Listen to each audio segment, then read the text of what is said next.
Yan, so guys, so nakita nyo na nga po, in-unbox na nga po natin, and eto na nga po siya. Ayan, medyo malaki din siya guys, actually. Ito yung palad ko. So halos kasi laki din siya. And dalawang modes lang siya. Ayan, yung una, tapos ito yung pangalawa. Actually, malakas siya kung sa malakas, guys. I mean, masasabi ko talagang pinakamalakas na maliit na electric fan ko na ganito to. Mas malakas pa siya, wait lang. Mas malakas pa siya sa ganito. Ayan, mas malakas pa siya dito. To be honest, pero mas malaki to kung titignan nyo, pero mas malakas to guys. Ayan, yun nga lang, ang problem ko lang dito, mabilis siya talaga malobat.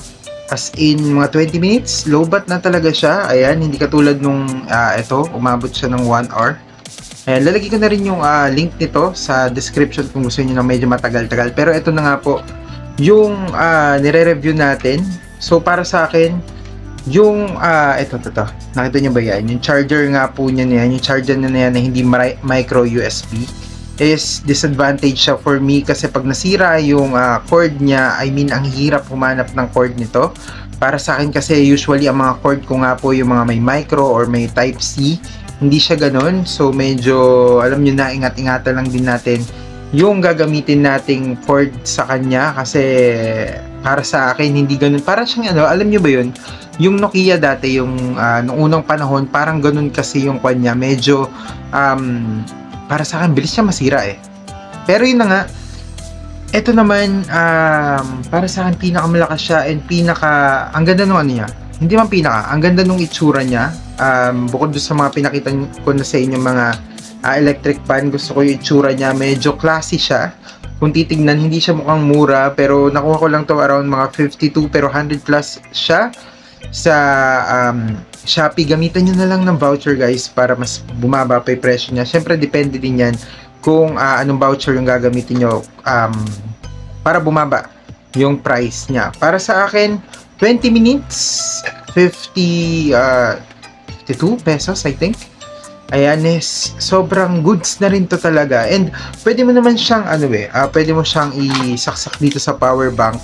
And mas magagamit mo siya ng mas matagal. Yun nga lang, sisirain mo talaga yung pinaka battery niya. Pero para sa akin, worth it na rin to. Gamitin mo na lang ng ganito. So para mas matagal yung paggamit ko. And so may malakas na rin siya. Hindi mas sobrang lakas o may sobrang lakas. Malakas na rin siya.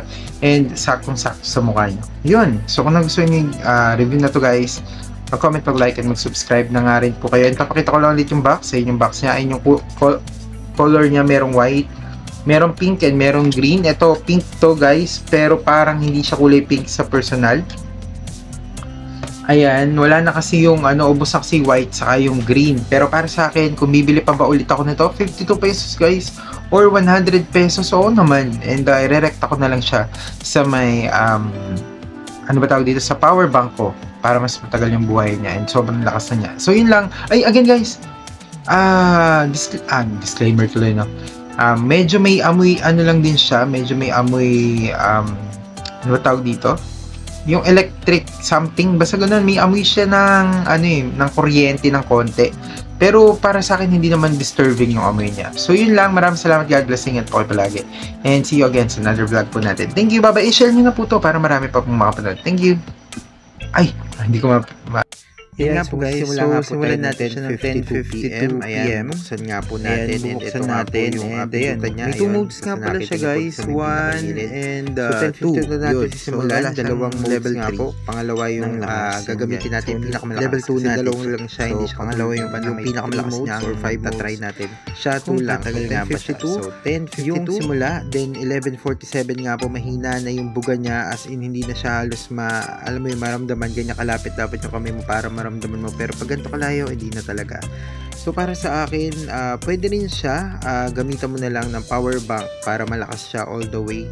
Depende na rin yan kung gaano ka laki yung power bank mo sa itatagal niya. Pero para sa akin, napakalakas ng hangin niya. Yun lang.